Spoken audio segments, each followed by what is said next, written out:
Donc merci beaucoup et merci pour cette très belle idée de colloque et d'être là aujourd'hui. Merci.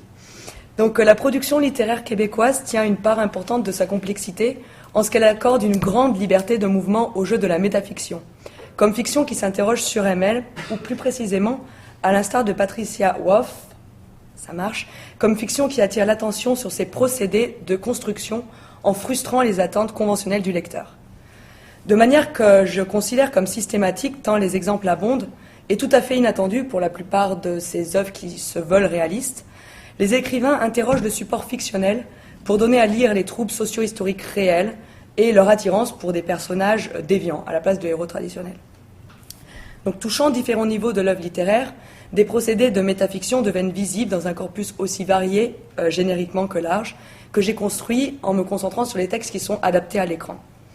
En effet, comme l'analyse de cette problématique me semblait un peu personnelle dans un ensemble aussi hétéroclite, peut-être aussi parce que je ne suis pas très sûre de moi, je me suis dit qu'autant utiliser la piste comme quoi la métafiction oriente vers un aspect de l'acte narratif, engendre un décodage de cette stratégie dont le lecteur est l'artisan. Et donc j'ai ouvert le débat à d'autres lecteurs que moi-même, les adaptateurs, afin de voir s'ils s'étaient emparés de cette problématique, s'ils l'avaient même vue, et si oui, de quelle manière ils l'avaient donc adaptée dans leurs œuvres. Donc ni avéré ni clairement établi, il peut arriver que les traits métafictionnels restent invisibles à un lecteur et deviennent de ce fait trompeurs. Un pack de lecture prétendant décrire une réalité est donc dénaturé, rendu périodiquement caduc par la composante métafictionnelle indéniable de certains passages et procédés. Donc je ne reviendrai pas ici sur la terminologie qui a pourtant été le début de ma réflexion, notamment sur l'apparition de lexème, faisant réfléchir sur le statut des personnages, ce que Laurent Lepaludier nomme une dénotation par le concept. J'ai vu ça chez Anne Hébert dans Le Torrent, que vous connaissez peut-être, où François, donc le personnage principal, parle d'autres personnages comme des personnages. Donc ça, c'est assez intéressant dans une nouvelle comme ça. Mais pour aujourd'hui, je me suis concentrée plutôt sur la macrostructure des œuvres, surtout celles qui posent les plus grandes difficultés interprétatives.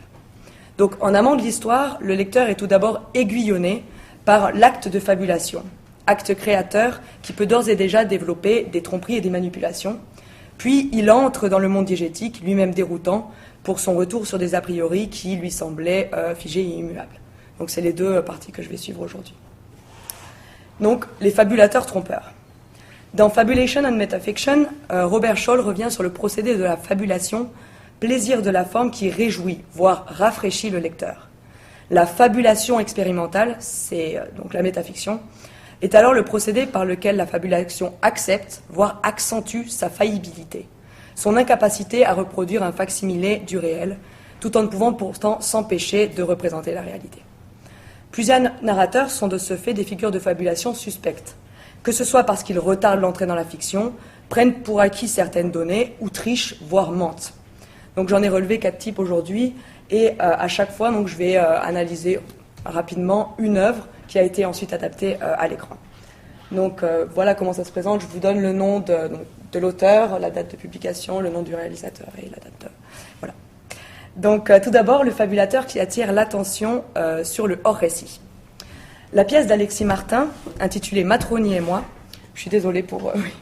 s'ouvre sur un prologue, une adresse directe aux spectateurs qui sont apostrophés par un personnage, François Carnavalet, qui, après avoir été étonné de les voir, il découvre la présence du public, fait ensuite référence à une autre pièce, Apollyon, que le public a vraisemblablement le devoir de connaître.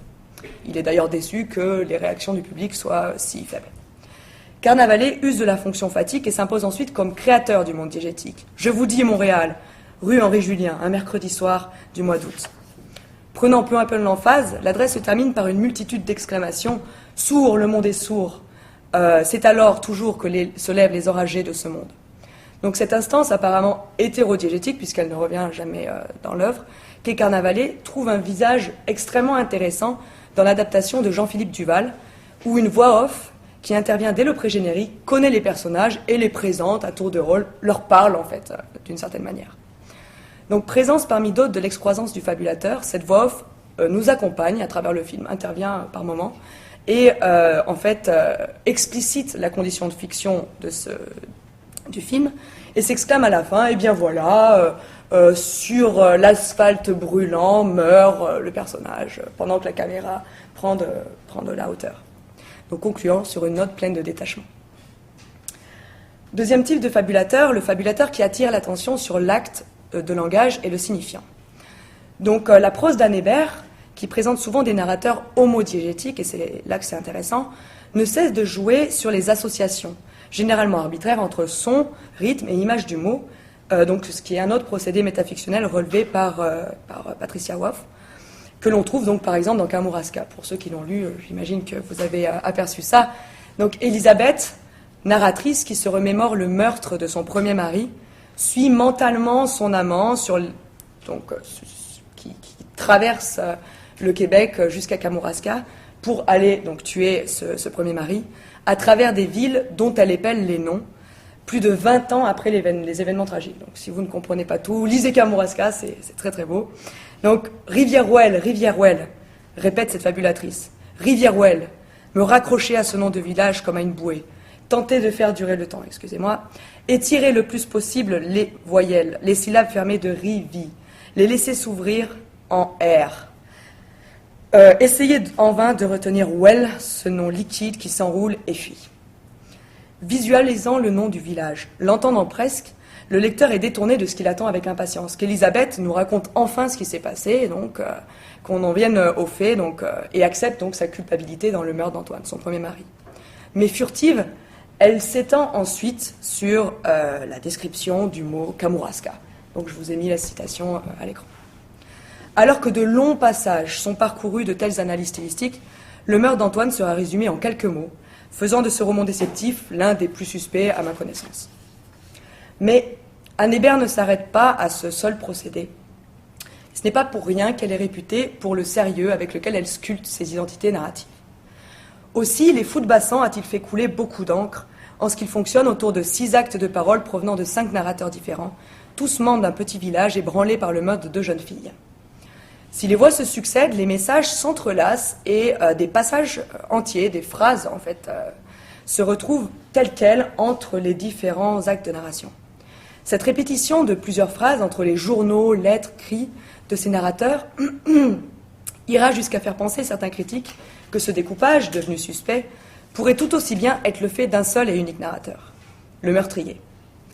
Je passe sur les détails qui valident cette hypothèse, à mon avis, parce que ce qui me semble consacrer l'analyse est le fait que c'est justement la voix de Stephen Brown, donc ce meurtrier, qui a été choisi comme unique narrateur de l'adaptation qu'en fait Simoneau en 1986. Plusieurs se sont insurgés sur la réduction facile subie par la narration hébertienne, mais je rejoins sur ce point Marilyn Randall pour dire que les échos entre les pages, la distance avec laquelle Stevens raconte le meurtre, ainsi que l'impossibilité, dans un cadre réaliste, que 2 jeunes filles puissent s'exprimer à travers la mort, vont tous dans le sens de cette lecture. Donc sans amputer la portée lyrique et féministe bien connue des voix d'Olivia et de Nora, on peut quand même s'interroger que font là le livre du révérend.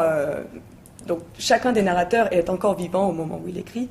Donc pourquoi ces 2 personnes, Olivia et Nora, qui déchiquetées plusieurs années et mois après leur mort, elles ont été jetées dans la mer, ressassent ici les derniers moments de leur vie et de leur mort, plusieurs années après. Pour éviter de perdre toute crédibilité dans la mimésis de ce drame, le film a opté pour s'inscrire dans la réalité, dans la lignée réaliste d'un drame qui est d'ailleurs inspiré d'un fait divers et a donc réduit les possibilités de tromperie narrative. Enfin, le narrateur hétérodiégétique peut aussi désirer, sans qu'on n'en connaisse jamais la raison, réduire la connivence entre les personnages et le lecteur, comme une vieille mégère qui tenterait de nous détourner de notre voisin.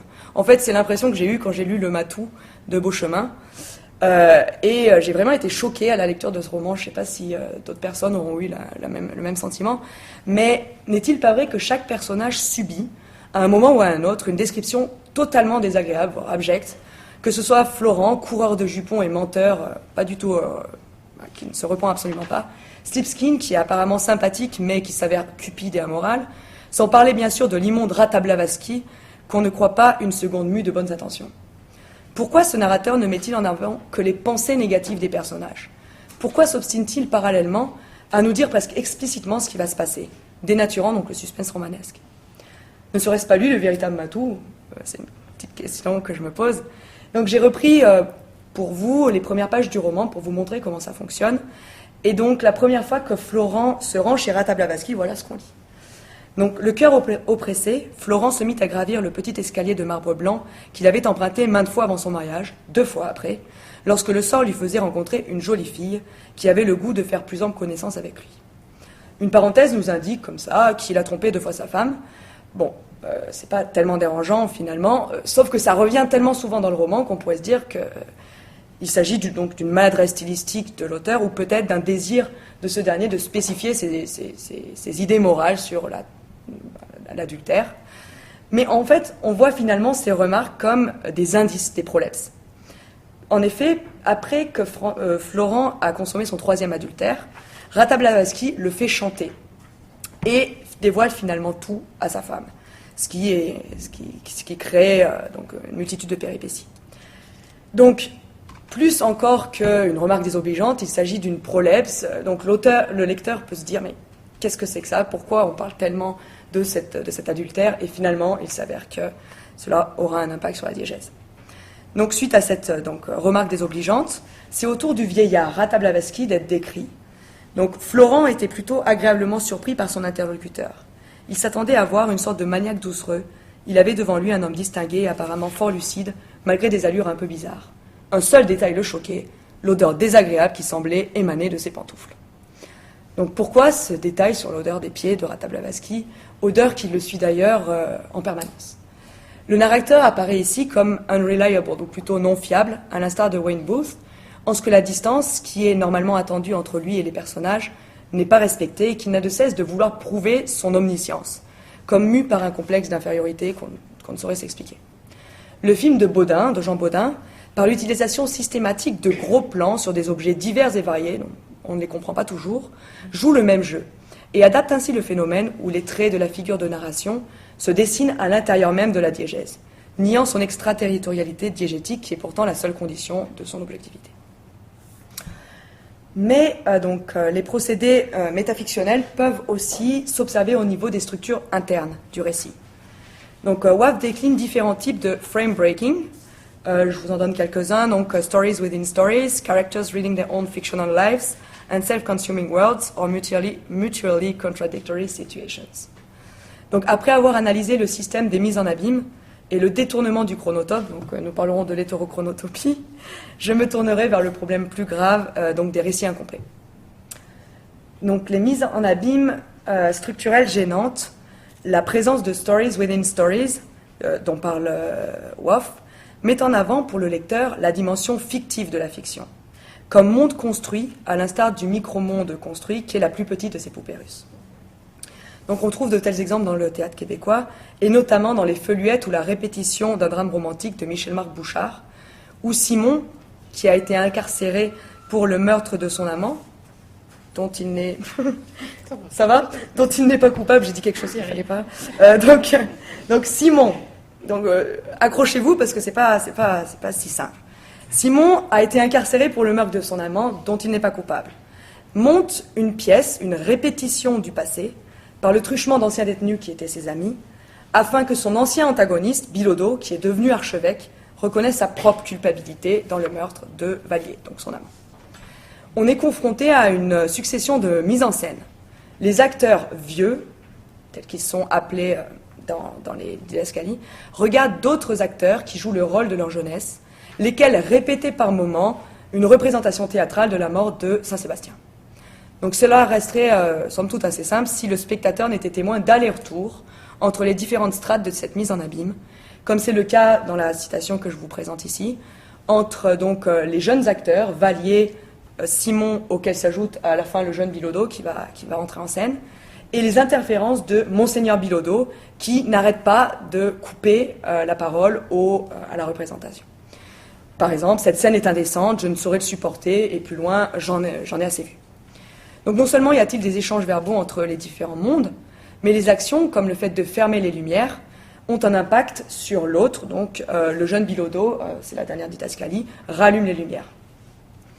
Les didascalies qui auraient pour but d'aider le lecteur de se repérer ne l'empêchent pourtant pas d'être frustré en permanence, car leur représentation du passé, là où se joue le drame romantique, finalement, les vieux acteurs, peu nous importe ce qui se passe. C'est beaucoup moins intéressant que de savoir ce qui s'est passé dans le passé. Donc cette représentation perd totalement en crédibilité. On est sans cesse interrompu, un peu comme dans Princess Bride, je ne sais pas si vous connaissez ce film, où on aimerait savoir ce qui se passe, l'amour entre les deux personnages, mais en fait l'enfant nous empêche d'avoir accès à ça. Donc l'adaptation de Grayson est aussi relie cette mise en abîme et donc met en avant les difficultés de l'enchâssement, en entrecroisant à l'image ces deux mondes ou en interdisant à l'un d'apparaître dans l'autre.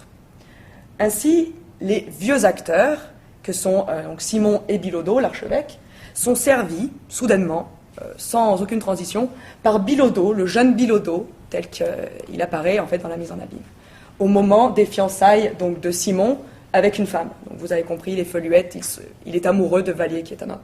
Et ici, il rejoue ses fiançailles. Vous me suivez ?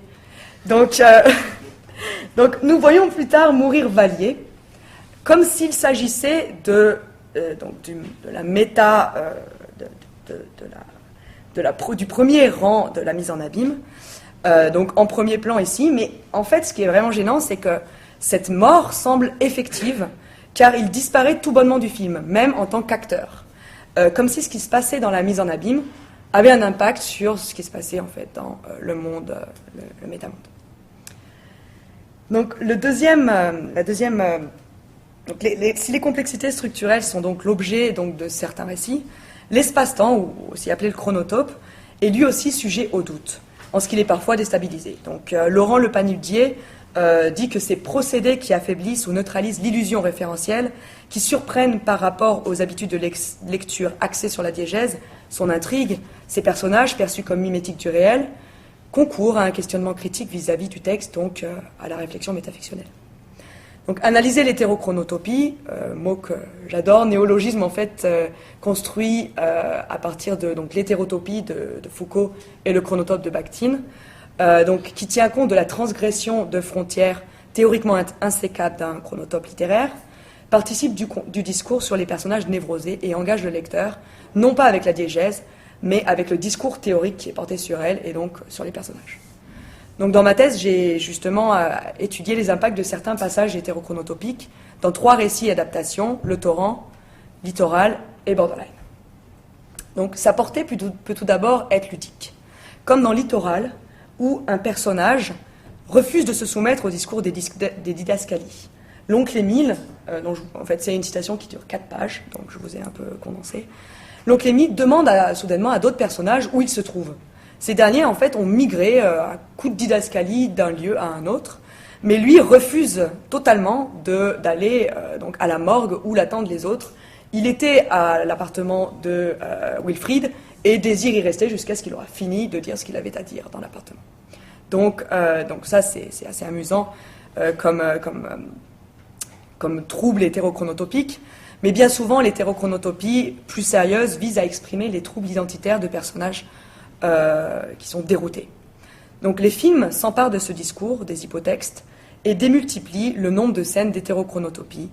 Nous sommes confrontés, dans Borderline, qui est d'ailleurs une adaptation d'une autofiction, nous sommes confrontés ici à l'intrusion de 3 chronos, donc 3 temps, dans le même chronotope, qui correspondent à la fossilisation des troubles borderline de Kiki, le personnage principal.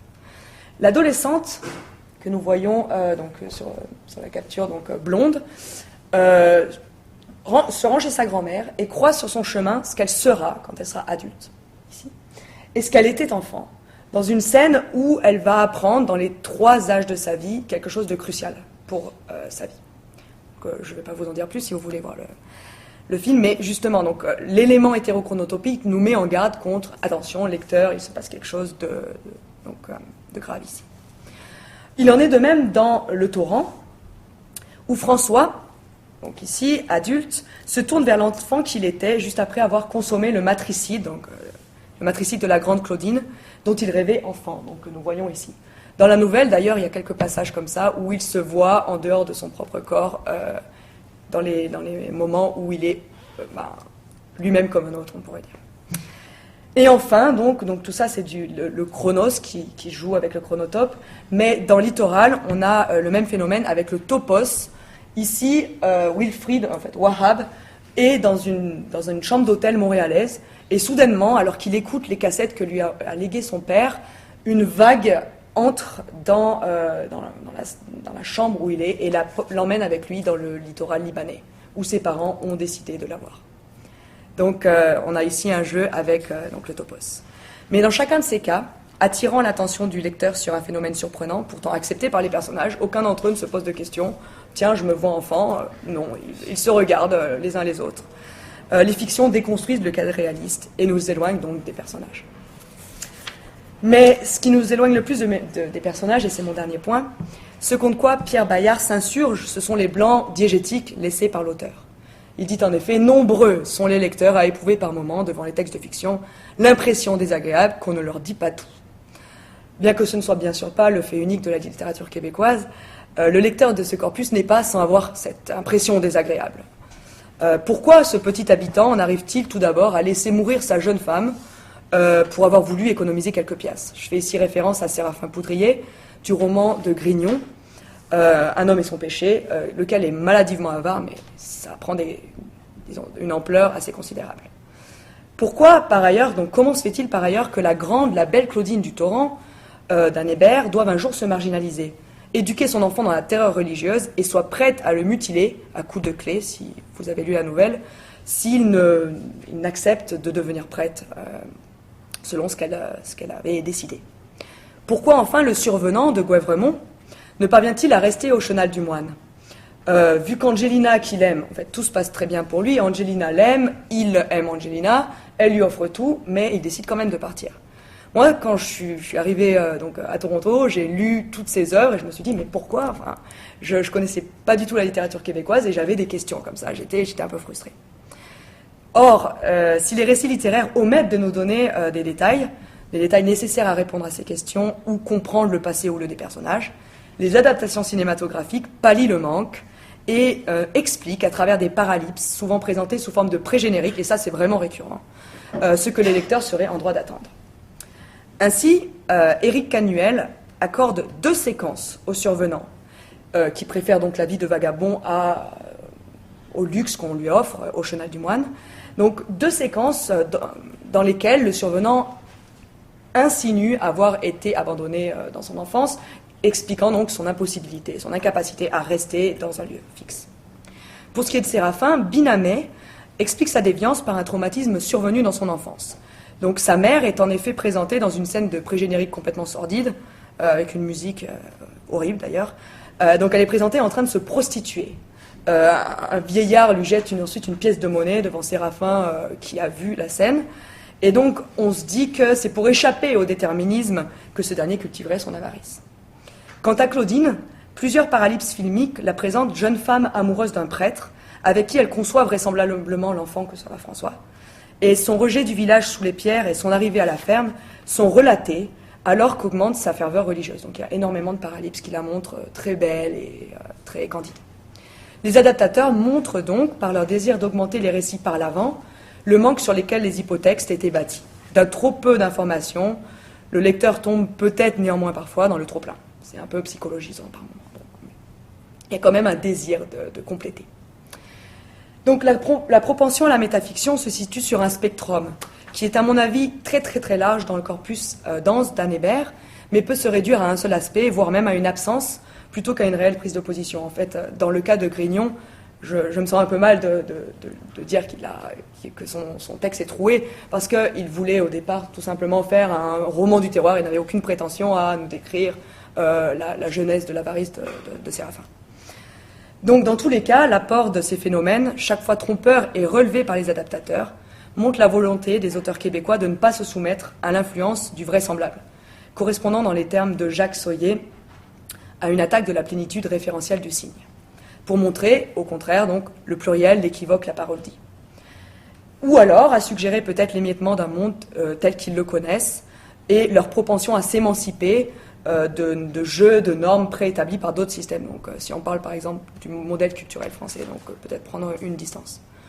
Donc n'est-il pas finalement intéressant que chaque récit se focalise sur des personnages déviants, et comme si la marginalité intratextuelle avait parasité les codes de la fiction, ou alors comme si les narrateurs, quand ils sont homodigétiques, refusaient leur propre identité en tant que personnages marginaux, donc prenant encore une distance, ou que même les narrateurs extradigétiques craignaient de se salir, peut-être d'une manière ou d'une autre, en prenant parti donc pour une sous-classe d'individus doublement inférieure en tant que personnages et en plus marginaux. Donc ce sont les questions que je me suis posées en préparant ce travail. Merci beaucoup.